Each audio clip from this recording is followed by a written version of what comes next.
Love this podcast? Support it and sponsor today. Simply head to ozcastnetwork.com for details.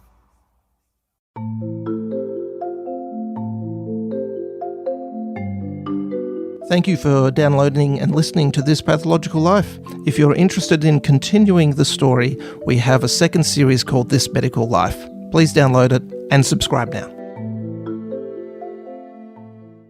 Dr. Travis Brown, why do we need a podcast called This Pathological Life? Every disease has its own story to tell. So we're going to tell them.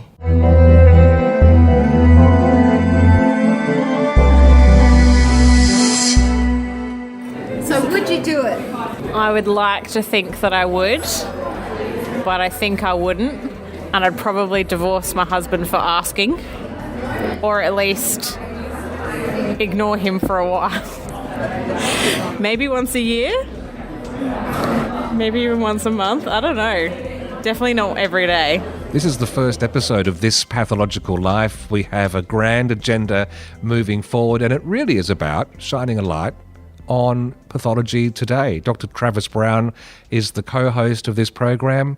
There's a lot to talk about, but perhaps in many ways, stories lead us into the world to understand the significance of any particular endeavour. And in the case of pathology, there's a certain Mary from history whose story is worthy of remembering a lot more than history has done for her so far. She is. Her name's Mary Papanicolaou. She's unfortunately not much of than a footnote in history at the moment. I can't tell you her birth date. I can't tell you when she died.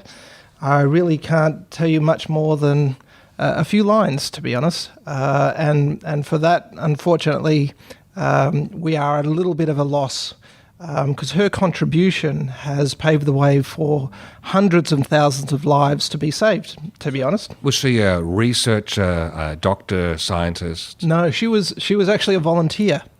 So, and what era are we talking about? I can tell you what I do know. What we do know about her is she was from a famous military family. She emigrated from Greece to the US in 1913.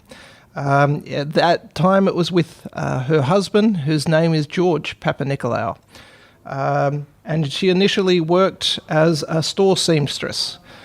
But the reason we know anything about her is actually because her husband is very famous. His name, George Papanicolaou, is a person who developed the Pap smear.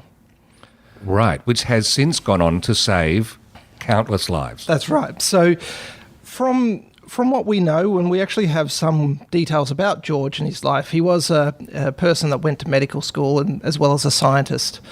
But what his theory was that you could actually tell that cancer cells from the cervix could tell you that a patient needed an operation or had a disease that needed to be dealt with. But at these times, he wasn't able to get human subjects at all. He was actually doing that on guinea pigs, getting cervical cells, and he worked out he could actually tell the difference on smears, that the difference between a normal and cancerous cell. But not able to do it on humans. Mary volunteered to have a pap smear every day, as far as we can tell, for up to about 20 years. And as far as we know, is a pap smear procedure in 2020 the same as or different from what George was doing? Not sure. He would have had to develop it. So it's a procedure that you sit there and just go, because not only did he have to work out how to get it, he had to do a stain, which we still have, the pap stain. So he had to develop. So he is well renowned, and rightfully so. But for Mary, she was the subject who, throughout that time, now George is notably a person who didn't take holidays, didn't take weekends, was effectively what we would say a workaholic.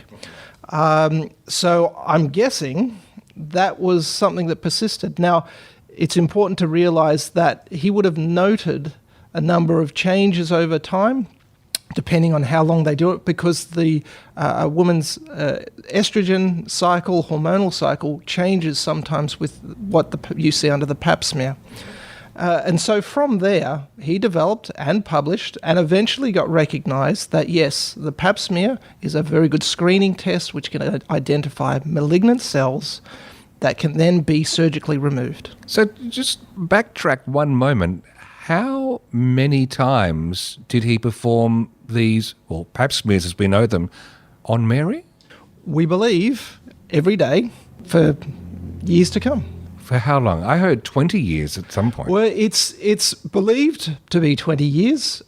We don't have exactly how much because we don't know. We don't have good evidence with regards to. We don't know much. But she was she was his volunteer. She not only ran the household, apparently ran the lab that he was operating out of, and. Yes, she was the person who is pretty much the volunteer to develop that test. Compress that to today, what George was doing and taking the pap smear and doing his analysis, how does that differ from what happens at ClinPath Pathology now when a sample sent in? So now what's changed, the pap smear has probably stayed unchanged for, well, certainly for decades. It was unchanged. We would do it. The timing has changed, so we've become a little bit more knowledgeable about the nature and causative agent. So effectively, cervical cancer is known to be associated with HPV, so a human papillomavirus. And so we've identified there's a whole bunch of viruses, they're labelled sort of 6, 11, 33. We know there's high-risk viruses. We know there's low-risk viruses. And so throughout time, what will have changed mainly is the frequency of how often someone will have a pap smear. So the recommendations the last few years have changed from every 2 years to now every 5 years. And the reason that's changed is because we know the natural history of HPV is most of them resolve by themselves at a time and don't need intervention. But those that persist, we do need to intervene. So if we intervened early, that patient may have resolved it over time by themselves without needing any surgery, and that's always preferable. But that's why we now do 5-yearly screening, is because if it's there, something will tend to be done something about. How good would it be if it was actually called the Mary Pap Smear, just to honour what she did in the name of science and saving lives in the future? We're going to look at the field of pathology even more broadly in just a moment. So perhaps go behind that screen and prepare yourself.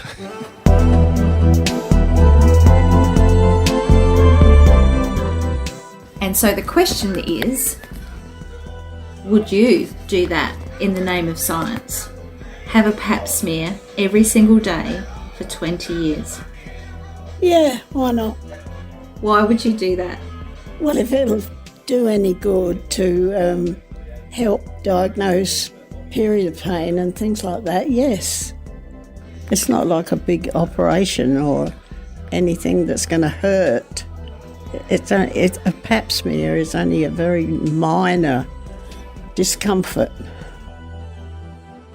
Now that Dr. Travis is ready, I will continue with this episode because Socrates said the beginning of wisdom is the definition of terms. So let's define a few terms around pathology itself. How do you define it as a working general pathologist? Okay. So the literal term for pathology literally is study of disease. And that is accurate. That's what we do, ClinPath, pathology. We study modern day disease. So if you think about anything that's in the body, almost everything that's in the body either has a pathologist who will look at it or examine it or have something to interpret about it. I think there was only one fluid that I could work out that we don't test. And what's that? Tears. So we don't test tears. Is probably the only fluid we don't test. Is that because there'd be nothing we'd learn from that? I don't know. It's one of those ones where you sit there. It would be hard. I mean, imagine having a request form come in and say, "Oh, here's Steve. We're here to, just collect Steve's tears, or sort of get out the DVD of Marley and Me." Here we go. So. It's an interesting. I don't know. It's one of those things. I haven't even found studies on it. But you think about it, an organ or a fluid, everything's examined by us. So well, let's look at some of the main ones. So blood, of course. Yeah, no, hematology. So again, let's look at sort of go through the systems. So any tissue diagnosis is actually looked at by histopathologists. So histo tissue. In that area. So if you need a biopsy from your liver or your lung or your gallbladder taken out or your appendix taken out, that goes to a pathologist anatomical pathology or a histopathologist. If you need your blood production looked at because you've got way too many white blood cells or something's going on there, it'll go to a hematologist. You start to look at it. If you need chemistry analysed, it's a chemical pathologist. If it's immunology, it's an immunologist.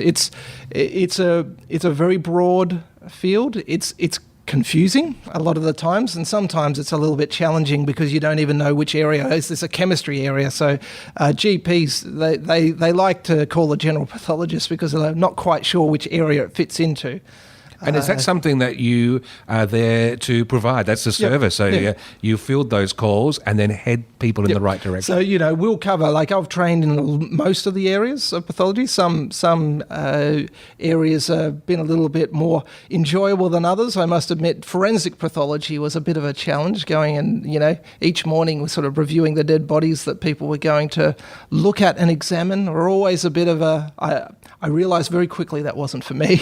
So when you say some areas are more what on earth could be an enjoyable area of pathology? Infectious disease is phenomenally interesting. I must admit, I can find parasitology absolutely amazing to read, and I cannot deal with it at all. It's phenomenal life cycles and things like that, but it's an interesting area, and that falls under the microbiology. It's interesting because there's not only each field, there's also subspecialties in each field. So it's a fantastic area, but it is challenging, and sometimes even navigating the system when you're outside of it, meaning a doctor, who do I talk to with regards to that? It can sometimes be a sort of going through the phone systems, even just to find the right person to talk to is a bit of a challenge. So sometimes a general pathologist is always useful in that area. Right, okay. And so here at ClinPath, for example, something comes in, you've helped direct it to the right aspect of your lab, and then there's conversations back and forth with specialists who are on the base. So we provide results for, if it's chemistry, then, you're looking at liver function tests or your kidney function tests or anything. That's, sometimes it gets such a specialised question that I won't know myself, and I'll call our chemical pathologist. We'll say, look, can you talk to this doctor regarding it? It's a little bit beyond my knowledge. So yes, it is challenging sometimes. Generally speaking, out there in the field of general practice, are most GPs just comfortable in sending things forth to get them tested and analysed? Sometimes is there hesitation? It's different. Sometimes it's almost personality based with regards to it. Sometimes doctors like doing lots of tests and seeing, what's going on here. Sometimes people do very specific tests. It just depends on the way they're comfortable practicing and looking after their patients. But yeah, advice, it's common for us to receive a call and just say, look, what do I do with this result? And sometimes we're able to deal with it in-house, and sometimes these additional tests will be helpful to sort it out for you. And of course, the figures are staggering about how many of us here in Australia have something tested by pathologists at some point every year. Yeah, no, I believe they're up around 1 in 2 people have a test every year, but 70% of medical decisions are based on pathology results. 100% of cancer diagnosis are done with pathology tests. We're now at the point where even the pathology tests help for management, direction, and what's going to be increasing in the next few years, probably the next 5 to 10 years, is what is the treatment advice on things like molecular pathology of a tumour. Right, but also diabetes is something that our world, especially in the Western world, is grappling with, the developed world, because of our lifestyle, diet, etc. Pathology is key in this, isn't it? Yeah. So pathology, whilst it's the study of disease, effectively, it's from my perspective, it's the study of understanding. So when we look at a disease, we can see there are some diseases that are similar, there are some diseases that are very different, and sometimes they're diseases that are different but have the same outcome or the same management. So we'll use the example of type 1 and type 2 diabetes. So type 1 diabetes tends to happen more in childhood, but it doesn't have to happen only in childhood. But we know what happens is there's an event where they're sensitized, they get an infection, or they're sensitized to something that causes, let's say, an immune response that targets their pancreas. So they get what we call an autoimmune disease. And so this then targets their cells in their pancreas that produce insulin. And from that, over time, they have their immune system attack their pancreas and they can't produce insulin. So type 1 diabetes, they then can't regulate their sugars because they don't have anything to produce insulin, which makes it important for sugar to go into the cell and be used, glucose. So that's an autoimmune disease. And we know that those people have increased risk of other autoimmune diseases. So it can happen a little bit later in life, but that's the understanding of disease of type 1 diabetes. Type 2 diabetes tends to be a metabolic disease that gets dysfunction of those same cells and they can't produce or keep up the amount of insulin required. So, two very different disease processes. And from what we have there, we know that sugar regulation is hard in these people. One, because they don't have insulin, and two, because they don't produce enough to manage it. But they have the same disease process, meaning that we need what we call microvascular and macrovascular complications. And we talk about that, the blood vessels to the heart and brain can cause a stroke or a heart attack, or they have problems with their small vessels, like in the eye or the kidney or their peripheral nerves. And so it's two different disease process, has the same kind of action and the same outcomes, but that's the understanding of pathology. The other one that probably had me the most perplexed when I was a medical student was one where we start looking at bone tumours. And so it was, I remember I was sitting with a vascular surgeon and I was a medical student and a patient came in with left side arm weakness. And the GP had thought, is this a thoracic outlet problem, which means do the vessels get caught under the first rib and the clavicle and then cause weakness down the arm?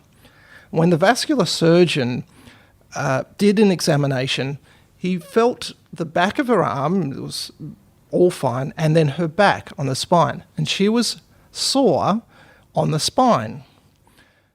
And from her history, she had a tumour in a breast removed 2 years previously. Now, I didn't know exactly, you're sort of learning, but after the patient left, the surgeon turned to me and said, "What's your differential diagnosis?" And I said, an entrapped nerve. And he said, with that history, this diagnosis is metastatic breast cancer until proven otherwise. And because you sit there and go, she had a breast lump removed, you need to rule out worst case scenario in that area. And from there, I remember thinking, so how does a breast tumour lodge in bone and grow? And what I realised from then is you sit there and just go, actually, the most common bone tumour is a metastasis.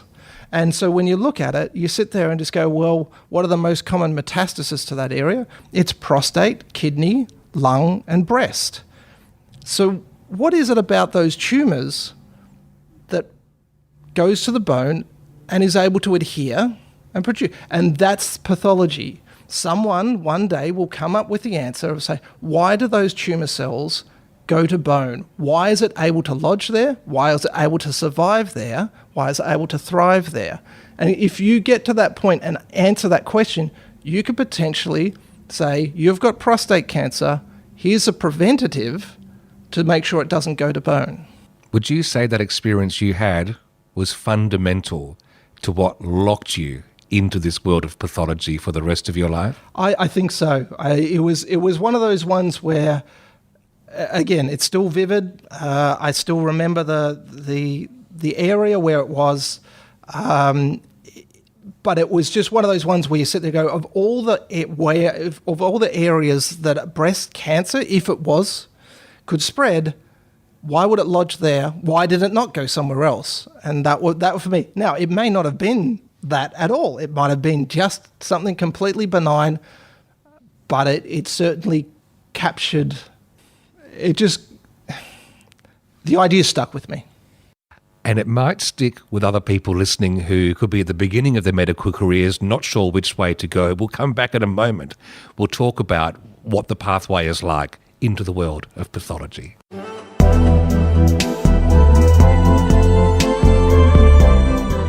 Nope. I closed my legs tight just thinking about it. Mary was a real trooper, and I thank her for her foresight to future generations. Dr. Travis Brown is helping us explore this pathological life, and we're getting a glimpse through your stories, Travis, of how real humans intersect with the world of pathology to aid our GPs, our specialists, as they try to get the prognosis right and come up with what the pathway forward is. It is an all-consuming passion for many people. What do you see around the people working here at ClinPath? This is your area, your domain. What I see is dedicated people, people who are passionate about their area. So what people don't know, like when you say you're a pathologist, what most people think is I'm a person who takes blood. And I have done that job before, and it's very important. And I tell you, when you're sitting in front of a patient, they want the best person to take blood and know that you're going for a vein and not a nerve to do it. So I didn't even think that was an option. Thank you. We try not to take blood from bones, but it's one of those ones where you sit there and go, and working in the collection centre, you get an appreciation for. I do remember working when doctors had stamps where they'd put in, and there was 40 tests, and you said, I have to work out how many tubes goes in this, so that I don't get a recollect. But what do I see? I see people who are passionate, people that know that every test that comes through the door is actually associated with a patient, mainly because we've been that patient before. But you sit there and just go, if you got a blood test, yeah, you get upset if you sit there and just go, the specimen got lost. No, we treat every specimen as it's linked to a patient. And so whether that be a blood test, whether that be a biopsy, whether that be a swab. So the people who do it, the collectors who are the wonderful people at the front door who, if you have to wait a little while, wait a little while. But if they have to sometimes you have to sit there for a few hours in a collection centre and actually have a drink of a glucose drink. But then the courier who picks that up, who brings it to the laboratory, the specimen reception who puts it into our details, the scientists who ensure that the machines are running well so that the specimens are accurate, or the scientists who cut it up for us to look at. There's passion there because even if you look at as a pathologist, you do medical school, you be a junior doctor, and then you're in a training course for normally a minimum of 5 years.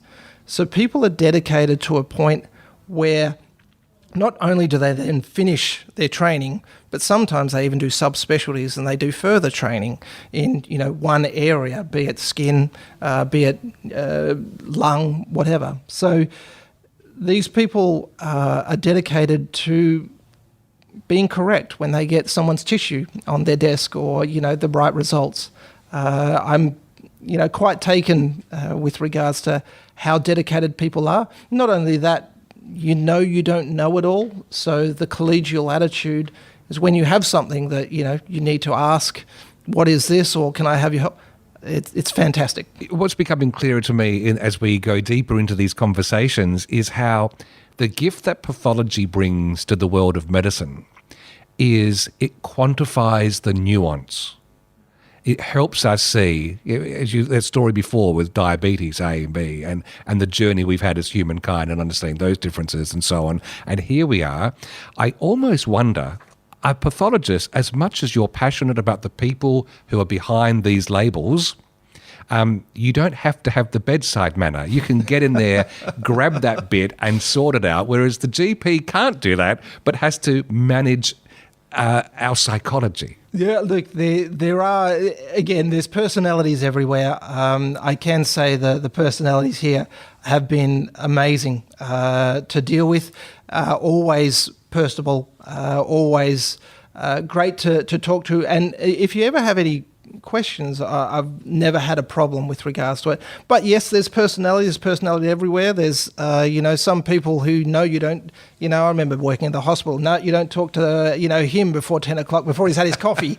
They're everywhere. It's navigating the system. It's, again, in pathology, yes, you can actually, but a lot of the people I've found are very happy to talk to clinicians, because we all remember what it's like not to know something, and then you're always sort of happy when someone says, either I don't know as well, or there isn't an answer, or here is the answer.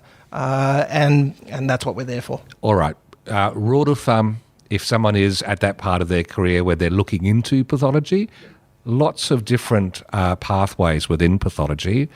What ready reckoner would you give them for finding a calling that might suit them? Don't be afraid to try a few different things, and that's being honest. There's always the urgency to get into a training course and everything. Sometimes some of the most interesting people are people who've gone through a few different either specialties or a few different training courses. So the main point behind that, no experience is actually lost in medicine. Like, if you've done, a stint as obstetrics and gynecology, that helps you in your practice should you ever choose to go into pathology, because you've had the practical experience. Often in pathology, we don't have main exams until, 3 or 4 years in. So if you choose it's not for you, then it's not for you. That's okay. You can move. But look, the reason why I got into pathology is because the question that I enjoyed, like getting into hospitals, it was actually just getting things done was the challenge. It wasn't the diagnosis, because once someone's on a cardiology ward, they've got a problem with their heart. So that there's not a diagnostic sort of algorithm to work. So ED was probably the undifferentiated patient that came in. Whereas in pathology, you're actually saying, someone's genuinely saying, here's this skin biopsy, what is it? And so your main focus is diagnosis, is management. What is it? What is the clinician going to do with it? And that's what we deal with.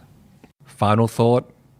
You know that pathology has gradually been learning more and more about more things over time and shining a light where once there was darkness and shadow. What could a Mary Papanicolaou be working on in this day and age to help shine a light? Already her contribution is so large you probably couldn't even do it again. Like the thing that what everyone sort of, I guess you forget when you read the pathology book, is there's probably about 1,000 people who have studied either that area, or there've been 1,000 people who have had that condition who have volunteered their time to give us the knowledge that we have. Like, when we do look at that, someone not only realised they had cancer cells, someone worked out that it was linked to an infection, a HPV. It was just, I guess, the benevolence of people to volunteer. When we talk about drug trials, people trialling drugs, that's actually people saying, I will be the experimental person with regards to it, for this new drug that's coming out for the benefit of others. So For Mary, I think we can just talk about Mary. I think that's one of those ones. If anyone's got information, please send it through. I couldn't find anything about her. It would be shining a light because the contribution George and Mary Papanicolaou has affected, well, it's affected millions and saved hundreds of thousands of lives. If we could honour their memory, then I think that would be something that something we'd like to do. This Pathological Life is produced by ClinPath Pathology in South Australia. Episode notes, references and learning objectives, when applicable, can be found at thispathologicallife.com.au. And you can contact the hosts on Twitter via @DrTravisBrown or @SteveDavis.